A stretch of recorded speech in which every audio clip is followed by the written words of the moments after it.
excited to get rolling, but I want to make sure that you aren't just hopping on your skates without setting yourself up for success first. So in this lesson, we're just going to cover some important need to know tips.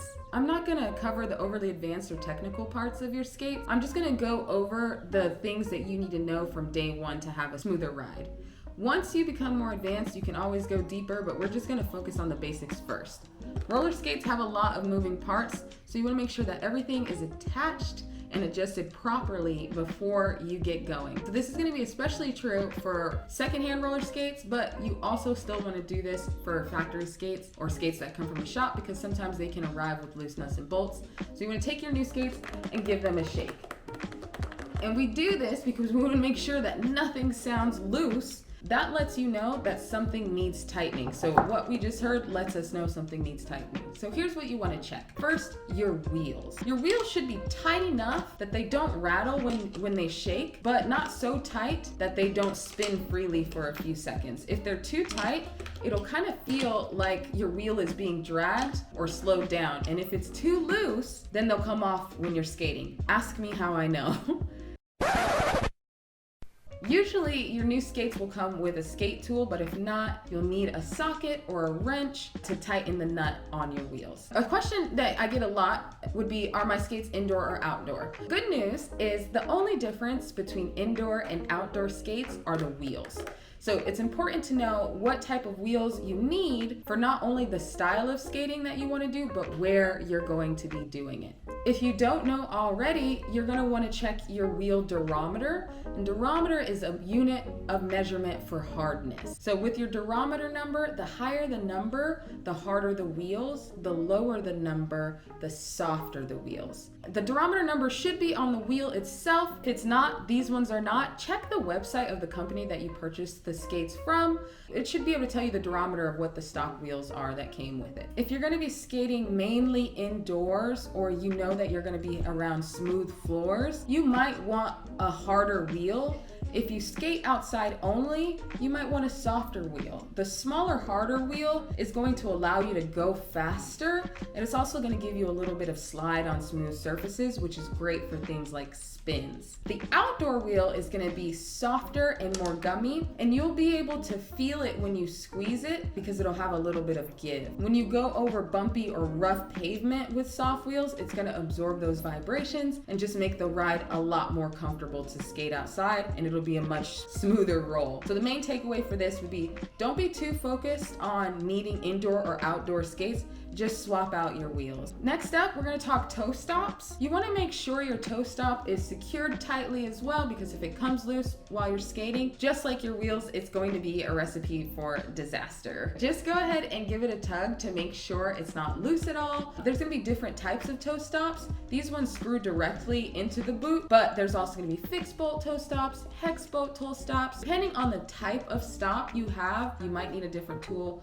like a wrench, an Allen wrench, or a screwdriver. I'll drop a link covering a few of the types of toe stops you might run into at the bottom. All right, next up, we're going to talk about my favorite part of the skate, trucks. If you look at your skates, you have your plate and your wheels, and in between your wheels, you have your trucks. And trucks are what give you that super smooth, flowy action. Depending on how tight or how loose your trucks are, that's going to determine how much flex you have in your skates. If you want, before you put your skates on, you can play around with them by loosening or tightening them to see how much flex they have.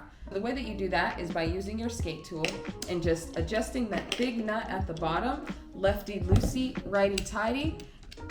And a small change is going to make a huge difference. So we only need to adjust it a half a turn at a time. Play around with it.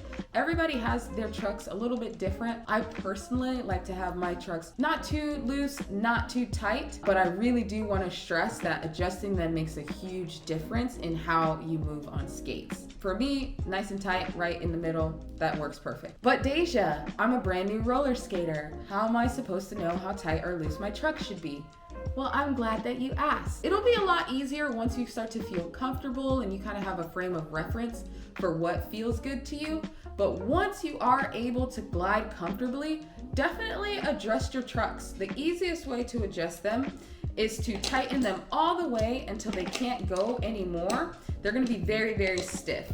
And when you put them on, you're gonna stand up in them, move around a little bit, and if you like it that stiff, stay there. If you don't like it, it feels off, just go ahead and use your skate tool to loosen it just a quarter turn at a time. Stand up, skate again, and you're gonna repeat this process on the top and the bottom until it feels good to you. It's your show. All right, now we're gonna talk about how your skates should fit. First, your skates should not be loose or so tight that they're cutting off your circulation. You should definitely feel supported around your ankle. You should also be able to wiggle your toes.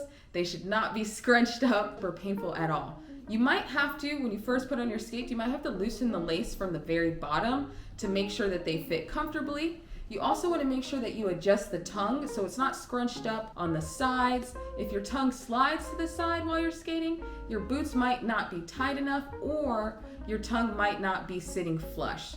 So it's super important to make sure that tongue is sitting the right way. Nothing should feel uncomfortable on your skates. Outside of skates, some of the other gear you might have would be personal protection. That includes helmets, wrist guards, butt pads, knee pads, elbow pads. I highly, highly, highly recommend always wearing protection, but I know that we make our own choices. So at the very least, start out with protection until you increase the relationship that you have with your body and then go from there.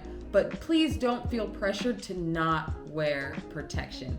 It's your body. It is your job to take care of it because you only get one. Don't feel pressured at all. If you don't have skates yet, hopefully you have the chance to check out my How to Buy Skates video, as well as my longer video reviewing different types of skates. If not, they're both gonna be linked here for quick access. Overall, my number one recommendation would be if you're buying skates for the first time, go into a physical store location and try them on so you can see what feels good to you.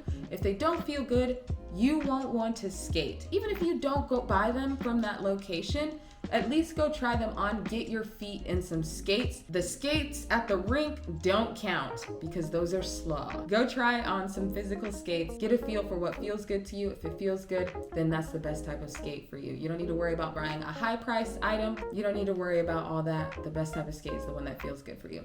Hopefully these tips help, and I will see you in the next one.